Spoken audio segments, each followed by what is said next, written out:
Hey guys, अगर आप inline skating सीखना चाहते हैं तो आज की वीडियो में हम इसी के बारे में बताने वाले हैं और 4 स्टेप आपको बताएंगे। जो भी आपको स्टेप बताएंगे वो सबको फॉलो करके आप इजीली सीख सकते हैं। और इस वीडियो को पूरा देख लेंगे तो आपको कोई भी दिक्कत नहीं आएगी। और फिर भी अगर आपको कोई प्रॉब्लम आती है तो मुझे इंस्टा पे डीएम कर सकते हैं या फिर कमेंट बॉक्स में मुझे यहाँ कमेंट करके भी पूछ सकते हैं। तो सारा कुछ इन्फॉर्मेशन इस वीडियो में शेयर करने वाला हूँ। तो आपको इनलाइन स्केटिंग सीखने के लिए सबसे यहाँ पे बेसिक जो सबसे ज़रूरी हो जाता है, आपका सेफ्टी पहनना काफ़ी ज़रूरी हो जाता है। नील गार्ड, एल्बो गार्ड और हेलमेट सारा कुछ होना काफ़ी ज़रूरी है। कुछ आपको सेफ्टी बेहतर से पहन लेना है। और अगर आप फर्स्ट टाइम स्केटिंग सीख रहे हैं, पहले आपने कभी भी नहीं चलाया ना, फिर भी इस वीडियो को देख के आपको कंप्लीटली आपको पता चल जाएगा कैसे आपको चलाना है, बेसिक स्टेप कैसे लेना, सारा कुछ पता चल जाएगा। और हम लोग आगे की वीडियो में जानेंगे कि कैसे आपको ब्रेक लगाना है, पावर स्लाइड, ये सब के बारे में सारा कुछ हम लोग आगे की वीडियो में जानने वाले हैं। तो इस वीडियो को प्यार और सपोर्ट जरूर दीजिएगा। तो सबसे पहले आपको बेसिक आपको सीखने के लिए, इनलाइन स्केट सीखने के लिए कुछ आपको सबसे पहले घास वाली जगह पे आपको जाना होगा। तो सबसे पहले हम लोग वहीं पे चल जाते हैं और फिर आपको दिखाते हैं कि कौन कौन से आपको स्टेप लेने होंगे और कैसे आपको चलना होगा, वो सबको आपको दिखाते हैं। पोजीशन में आपको आ जाना होगा, उसके बाद कुछ इस तरह से खड़ा हो जाना होगा, घास ये सब आपको होना चाहिए। तो हम लोग उसी जगह पे आ चुके हैं। और उसके बाद आपको ऐसे ऐसे प्रैक्टिस कर, ज़्यादा हो सके उतना ज़्यादा आपको करते रहना होगा। अब ये करने के बाद आपको यहाँ पे देख सकते हो कुछ इस तरह से आपको करना होगा। और उसके बाद आप ये जब कंप्लीट कर लेंगे, जितना आपको वहाँ पे लगे कि हाँ कंफर्टेबल है इस तरह से पैर उठाने में, इस तरह से पैर उठाने में आपको कंफर्टेबल फील लगने लगे, तो फिर आपको साइड वॉक ऐसे करना है। फिर उसके बाद आपको साइड वॉक करना है कुछ इस तरह से, फिर लेफ्ट में, फिर राइट तरफ कुछ इस तरह से आपको वॉक करना होगा। अब इस तरह से यहाँ पे काफ़ी देर करने के बाद फिर आपको यहाँ पे फिर थर्ड स्टेप पे आपको जाना होगा। तो थर्ड स्टेप पे चलने के लिए फिर आपको यहाँ पे घुटने पे हाथ होना चाहिए और उसके बाद थोड़ा आगे आपको झुका हुआ रहना होगा।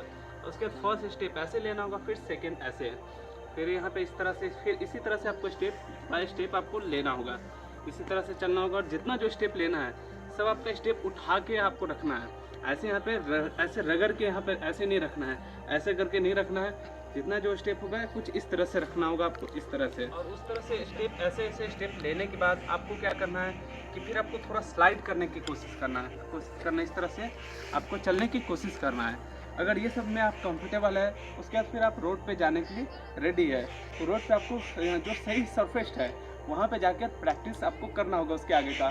अगर इसमें आप कंफर्टेबल हो जाते हैं, एकदम इजीली कर लेते हैं, तो उसके बाद तो हम लोग चलते हैं रोड पे। तो वो प्रैक्टिस करने के बाद हम लोग यहाँ पे इस तरह रोड पे आ चुके हैं। तो अब यहाँ पे आपको प्रैक्टिस करना होगा।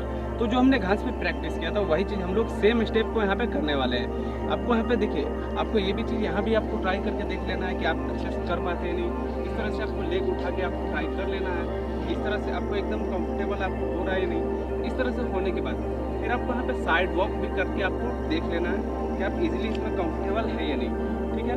और ये सब आप करने के बाद फिर आपको यहाँ पे सिंपल से आपको वी शेप में पैर रखना होगा। इस तरह से आपको वी शेप में पैर रखना होगा। और इस तरह से वी शेप में पैर रखने के बाद आपको एकदम छोटा छोटा स्मॉल स्टेप लेना है। इस तरह से चलना होगा आपको, यहाँ पे इस तरह से आपको चलना होगा। अब इस तरह से आपको धीरे धीरे स्टेप, एकदम छोटा छोटा आपको स्टेप इस तरह से लेते रहना होगा। इस तरह से जो आपको स्टेप लिया तो इसमें आपको लगेगा कि हाँ आप कंफर्टेबल है, तो फिर आपको कुछ इस तरह से स्लाइड करने की कोशिश करना है। देख लें कुछ इस तरह से कैसे यहाँ पे चल रहा है। तो इस तरह से आपको स्लाइड करने की कोशिश करना है, लेकिन इतना ध्यान रहे कि घुटना पर से आपको हाथ नहीं हटना चाहिए। घुटना पे आपको हमेशा हाथ रखना है, क्योंकि अगर नहीं हाथ रखेंगे तो ऐसे होगा और पीछे गिर जाएंगे। तो यहाँ पे ये दिक्कत आती है। तो स्टार्टिंग में सीखने समय ये प्रॉब्लम होती है, इसलिए आपको घुटने पर से हाथ नहीं हटाना। घुटना पे ऐसे स्टार्टिंग में रखना होगा, बाद में जब सीख जाएंगे तो फिर आप वहाँ से हाथ हटा सकते हैं। स्टेप लेने के बाद आप कंफर्टेबल हो जाएंगे। तो उसके बाद आपको नेक्स्ट स्टेप लेना है, वो कौन सा आपको मैं बता रहा हूँ। फिर आपको घुटने पे ही हाथ रखना है, फिर आपको ऐसे चलने की कोशिश करना है। ये आप देख पा रहे हैं कि किस तरह से आपको चलना होगा। जितना ज़्यादा वी शेप में ही, जितना जो आप स्टेप करेंगे सब वी शेप में ही होना चाहिए। कुछ इस तरह से आपको चलना होगा और घुटने पे ही हाथ रखना है। तो यहाँ पे देखिए, घुटना पे हाथ रखने का मतलब ये है कि आपका अनबैलेंस नहीं होगा, इसलिए आपको घुटना पे हाथ हमेशा रखे रहना है। हाँ, धीरे धीरे जब आपको लगेगा कि हाँ आप कंफर्टेबल फील कर रहे हैं, तो फिर आप ऐसे स्ट्रेट खड़ा हो सकते हैं, लेकिन फिर भी आपका जो बैलेंस रहेगा वो बीच व्हील्स पे रहेगा। तो इतना आपको ध्यान रखना है। तो अब ये सब को यहाँ पे देखिए, ये स्टेप फॉलो करने के बाद आप इजीली सीख सकते हैं, लेकिन उसमें कुछ स्टेप को यहाँ पे ध्यान रखना जरूरी है। जो कि मैंने बताया, सेफ्टी बहुत ज़रूरी है। उसके बिना आप बिल्कुल भी स्केटिंग मत सीखिए। और दूसरा जो है, आपको यहाँ पे स्केटिंग सीखने के लिए जो मैंने जो स्टेप बताया वो सबको फॉलो करना है। और उसके बाद आपको घुटना पे स्टार्टिंग में हाथ रखना होगा। हाँ, कुछ टाइम जब कंफर्टेबल आपको लगने लगे तो फिर आप हाथ हटा सकते हैं। जब आपको खुद ही फील हो जाएगा कि हाँ अब मैं हाथ हटा सकता हूँ, इजीली मैं अब सीख सकता हूँ, तो फिर आप इजीली हाथ हटा सकते हैं। और आपको कुछ स्टेप को, कुछ और बातों को ध्यान रखना होगा।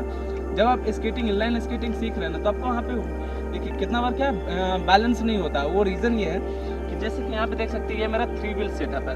तो 3 व्हील सेटअप है, जो वेट होना चाहिए ना वो इस जगह पे होना चाहिए, मतलब बीच का जो सेंटर व्हील है उस पर मेरा वहाँ पे वेट होना चाहिए। यहाँ पे जो मेरा जो मेन वेट है उस पर यहाँ पे होना चाहिए ज़्यादा वेट।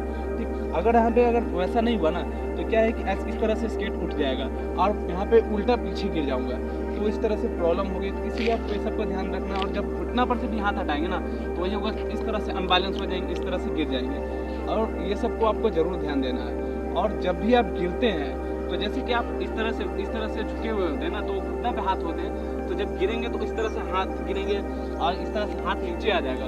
तो ये हमको मेन फ़ायदा होता है घुटना पे हाथ रखने का, कि आप गिरने से अगर पीछे गिरेंगे तो ज़्यादा इंजरी आएगा, लेकिन आगे गिरते हैं तो आपको ज़्यादा इंजरी नहीं आएगा। तो ये सब स्टेप को ज़रूर फॉलो कीजिएगा।